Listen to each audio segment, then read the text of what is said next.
Well, the fans are the winners here today. The crowd up 3,000 on the record here 2 years ago, up over 22,000. Here's the lineup for race number 2. Number 30, Glenn Seaton, the winner of the opening heat, starts on the front row with Peter Perfect in the Mobile Commodore. Row number 2, the Shell FAI Falcons of Johnny Bower and Dick Johnson. Out of row 3, 015, Thomas Mazzira. Good effort that in the first heat. 35, Alan Jones alongside. Row 4, Jimmy Richards, another great run from the Winfield racer. And Paul Romano, the star of the Privateers. Row number 5 sees Mark Poole in the Cartronics Commodore, sharing that row with Chris Smurden in the Mitsubishi Electrics Commodore. Row 6 is Mark Larkham in the Mitre 10 Falcon and Larry Perkins in the Castrol Commodore. Out of row 7, car 47, John Trimble and Bobby Pearson alongside him in the Pro Duck hold. Row 8, Kevin Baldock, the Team Komatsu Falcon EB, and David Parsons, the rookie, alongside him. Row 9, David Attard, the Alcare Air Conditioning Commodore, and Wayne Gardner in the Coke Commodore. Row number 10 is Neil Crompton and Tony Longhurst in the Castrol Falcon EF. And at the tail of the field, Mark Scaife in the Winfield Racing Commodore. Field moving in now for the start. There's young Paul Romano. He'll start in the 4th row. The best of the Privateers here today, carrying no sponsorship. But what an exciting championship season he is enjoying at the moment. The field is just about set. The 2 Bridgestone runners, Glenn Seaton and Peter Brock, on the front row. The Dunlop boys, John Bower and Dick Johnson behind them, and then a couple of other Bridgestone boys in Mazzira and Alan Jones in the 3rd row. Time to go. Race number 2, round number 8 of the Shell Series from Mallala Raceway. The lights on. Brock, a good start. Bower makes a brilliant start as well, and getting down the inside is Thomas Mazzira. It's going to be pretty tight into the first corner.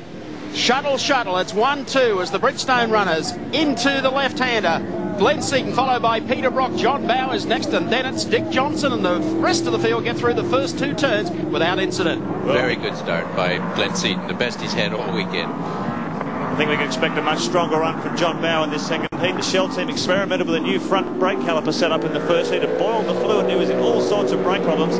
They've switched back now to Johnson's setup, so John should be much stronger in this second heat. Look at him as he hangs onto the back of Brock's bumper. This is 1st and 2nd in the championship. Doesn't Bower and Brock know about it? Oh, he has a real look down the inside there. Brock covers his tracks. This is going to be one heck of a battle. Might have been just a little tap in there as we take the Dunlop race cam right on the roof of Dick Johnson's Falcon as he trails them back in 4th spot. Here they are coming back onto the straight. Down to the right-hander and back onto the start-finishing straight. Glenn Seaton looking for a perfect scorecard here this weekend. Won the dash this morning. He's won the opening heat. He's pulled about 6 or 8 points back off Bower's lead in the championship. Brock runs 2nd in the championship. He's desperate to keep Bower behind him. Johnson is 4th, Mazzira is 5th, and Jimmy Richards is 6th as they reel off the first lap. Well, this is certainly no place to be having a spongy pedal, and John Bower was having brake troubles in the first heat. He's not having any trouble at the moment. A couple of taps in there from JB as Brock gets pushed wide on the ripple strip. He's all over him as they come down toward the hairpin this time around. A couple of love taps there for sure. I don't know about love taps. Dick Johnson was before the stewards. Well, the stewards were having a look at some vision of a love tap from Johnson to Neil Crompton a little earlier today. In the meantime, the Crompton car has gone back in the pits, car number 7, so he is down almost a lap so far. Bower gets right under the bumper of Mobile 05 as they come down for this incredible. This place is just so hard on brakes. 3 or 4 very hard applications from high speed. And you can see why Bower was struggling in that opening heat. Look how close he is to Brock. He's trying hard. He wants to. He's trying to get to the outside, and he tried a very good line that time. It was tight, but he knew that Brock was almost going to come across on him. That's exactly Brock's right. This is racing. No guarantee. You don't put the signal out and ask the guy to move over. This is racing as they head down the front straight. He won't upset Brock with all that ducking and weaving. Brock's had 25 years of it. No, he's just wasting his time there doing that. He's better off trying to stay right on his bumper bar. So he's trying to get himself off. He'll try and get across to the right, but look how close Brock runs to the white line. There is no room to pass there, so all John can do is run down here as hard as he can under brakes, dab it, and then try and get under Brock on the exit to this turn. Well, it's having the desired effect for Seaton too. 2.2 seconds, the gap between 1st and 2nd that time around. Mark Larkham in trouble again. We saw him on the grass in the first heat. He's headed for the real estate. Is he unstrapping here? I think he's out of race 2. Any chance John may be in problem with engine temperatures as he keeps running around in the draft like this, Alan? I wouldn't think so. Not on this, not today. But there go. His lights is flashing. He's trying the old trick. Normally when this happens to Brocky, he's got his hand out the window. I don't see John's taking any hand off the steering wheel. I'll tell you, John will be very mindful. He has been pinged a couple of times by campus officials for driving irregularities. So they got Larry Perkins comes in for a tyre stop. Yes, they're in trouble with tyres. So they're doing a tyre run, as Mark suggested, for Dunlop and some of the other companies before they head off to Wanneroo next weekend for the championship at Barbagallo. Well, the Dunlop guys are really squeezed for time. They've got to, up to Wanneroo, they've got to make their decision on the definitive tyre for Bathurst. So they're trying to get as much track time as they can before they have to make that decision on next Sunday evening. Perkins back into the race with a new set of tyres on and a bit more experimentation. Meanwhile, no experiments here.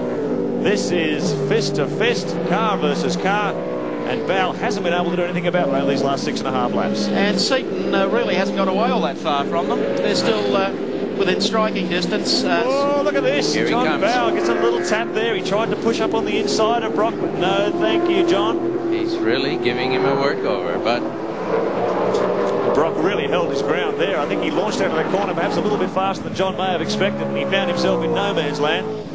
And he really can't afford to have to cut a tyre or bend a fender here, because it's crucial points on the line for both of these guys. well, it's close here now. He might be trying to set him up for this horseshoe, but trying to set Peter Brock up is a bit like having to have two balls going down the runway at the same time to get all the pins, I think. Well, Brocky's just driving a very good conservative line here. Very, very tidy, and just putting his car where Bow needs to be. And Bow really does sit right in behind him. Look at the handling of these two cars. Superb on 05, superb on 18. Holden Racing Team didn't look this good a couple of seasons ago, but with Ron Harrop's guiding hand at the moment, the engineering that's been plowed into these cars is nothing short of world class. He's a great engineer, Ronnie Harrop, done a good job with HRT. And to his credit, Brocky is having a golden year, a tremendous year. A lot of people had written this bloke off a couple of years back, and his team partner Thomas Mazzera was always considered a bit quicker in qualifying, but Brocky's pulled all that back this year. Well, he's got the package. He's got the factory car. He's got an excellent Bridgestone tyre package, and is exploiting the grip of those Bridgestones very well, and he's putting together a tremendous championship. And what, you reckon for an old bloke he's not doing a bad job? For a young man. Is that what we're getting at? I didn't say it. Look how evenly matched these two cars are. Brock and Bow, they're just separated by hundreds, sometimes thousands of a second. Just so evenly matched. Different cars, different tyres, different drivers. I think what could be bothering John here at the moment is the fact that the Bridgestones have now really come into their own. Not as if he wasn't doing well every lap here so far, but it seemed in the first heat, the further the Bridgestone cars went, the better they got. The leader's got through. Brock runs second. Next is Bow. Johnson is the next, followed by Mazzera. Then it's Jimmy Richards, followed by, or Scaife, then Richards. Alan Jones has gone through. Then it's Wayne Gardner and Tony Longhurst in the Castrol Falcon. Then Paul Romano, the first of the privateers. Mark Poole in the Cartronics machine. He goes through as well, and then a fair gap back to the rest of the field. But the fascinating dice here has been Peter Brock, who challenges Bow for the championship, runs second in the series, and Bow desperately trying to get past him because the race leader is Glenn Seaton, who already has picked up 8 points earlier today. He's just building on it. A few tenths of a lap. It's down to 3.3 seconds now, the lead from Seaton over Brock. And he's just building on that nice and calmly, and obviously looking after his race package. There's our race leader. There's the baby-faced assassin looking for a hat-trick here today as we check them out on the Shell race score. Glenn Seaton, the leader in the Peter Jackson Falcon. Brock runs second in the Mobile Commodore. Third is Johnny Bow in the Shell FAI Falcon. Dick Johnson in the team car runs fourth. Rounding out the 5 is Thomas Mazzera in the Mobile Commodore.